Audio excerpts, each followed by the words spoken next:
assurance and eligibility criteria for educational supervisors, assurance and eligibility criteria for hosting sites, and provisional registration syllabus, curriculum and assessment tools, and then summative assessment for the exit. So it's really important. I don't think it's beyond us as a profession to work out a way in which to see whether someone is a safe beginner at the beginning. We do it already with our graduates, and define what safe supervision is, and then what the exit point to full registration is. It cannot be beyond us. 3 key questions, Joanne's already covered them. How they go in, what safe supervision is, and how they leave.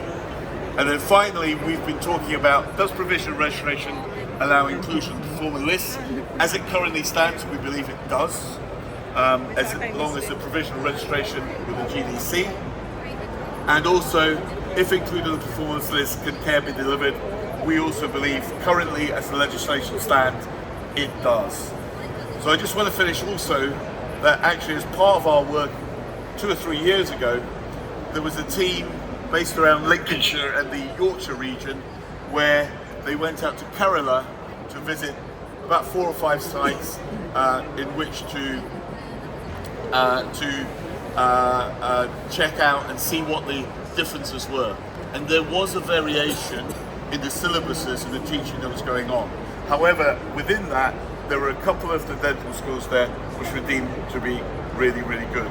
The key here, the feedback that I got from there, I didn't go out there, I thought it was probably politically too charged for that, but I did ask a member of my team who self-funded to go out there, and what we found was they'd heard about coming to the UK, a very keen actually sense to come, but they'd also heard about a lack of support once they arrived here and the terms and conditions.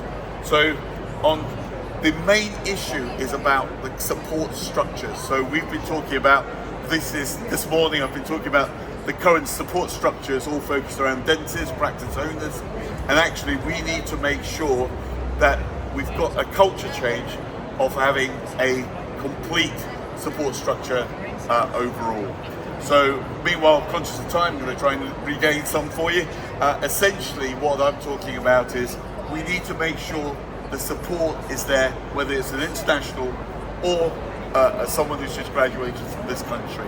This is a culture we need to change. The current system, by the way, that people seem to be worried about having PLV or whatever it is I don't think is working particularly well.